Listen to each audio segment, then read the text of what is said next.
Welcome to YOUCANIC. In this video we're going to show you how to diagnose the check engine light on a Mazda. Here we have a 2021 Mazda CX-9, but the procedure is the same for other models as well. So we're going to use the YOUCANIC scanner. What we're going to do is we're going to plug the YOUCANIC adapter into the OBD2 port, which is right underneath the dashboard.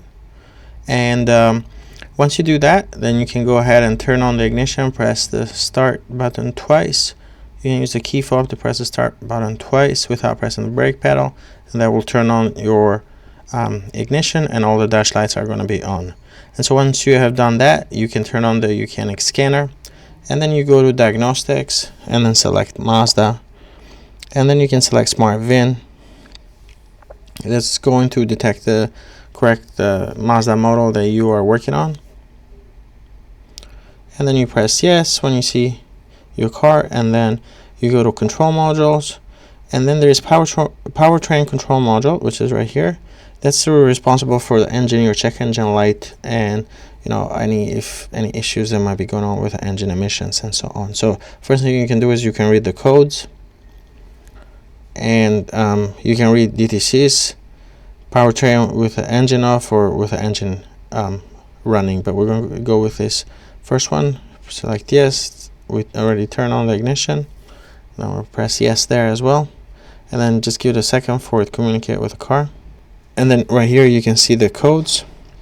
We can save them if you would like. You can press the power button on the scan tool twice really quick. That will save this as a screenshot, which you can access later if you like. You can come in here to clear codes.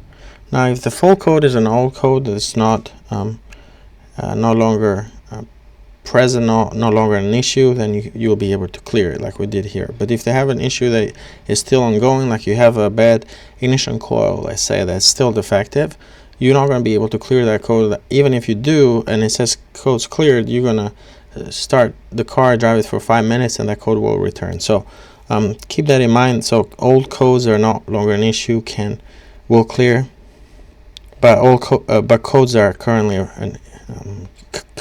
a problem, then they're not going to clear. They're going to return even if they do. So in this case, I'm going under live data. You can see a lot of live data here, from engine temperature to mass airflow data to oxygen sensor data and so on. So it takes a second for all the list to populate here. So this is the list. You can select, if you just want to look at a couple of sensors, you can select just a couple here. But what I'm going to do is I'm going to do select all and press OK. Now at this point you can't start the engine, and then what will happen, this data here is going to update live. So you can see a lot of things, from the AC, air conditioner pressure, to the positional gas pedal, ambient temperature, and this list is very long. You can see right here the scroll icon, misfires, if there's any.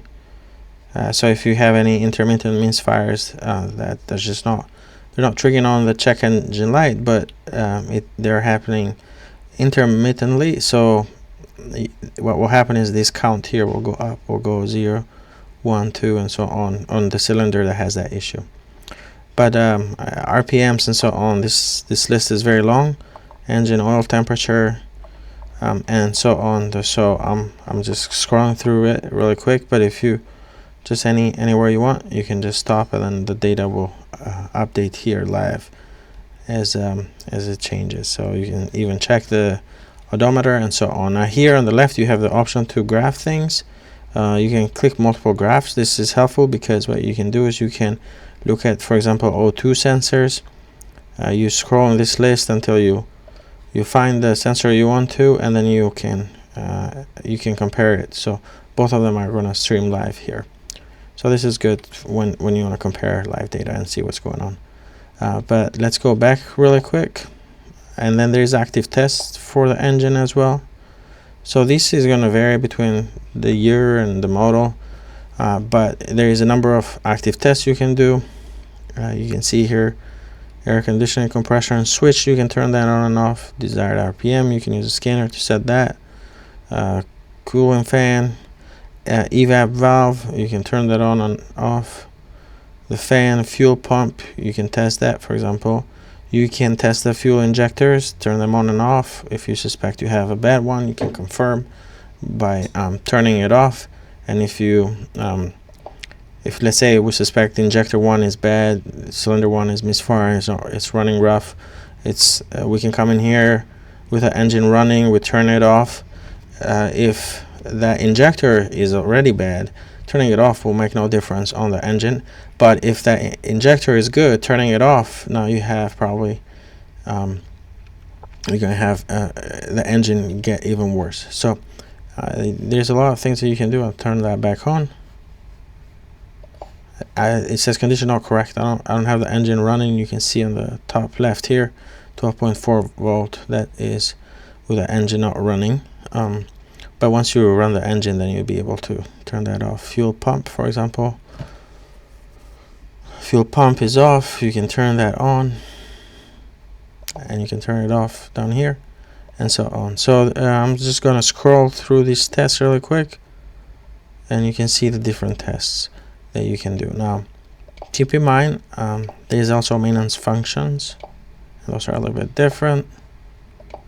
Let's go to the home screen. OBD2, this is what all 1996 and newer cars have, but we looked at their specific Mazda software, but you can also go to OBD2 function and read codes from the engine there. And don't forget, there's a number of maintenance function. Now these are not all going to apply to your Mazda, because some of them, for example, battery registration doesn't apply to a lot of Mazdas, and some it's for DPF diesel vehicles and so on.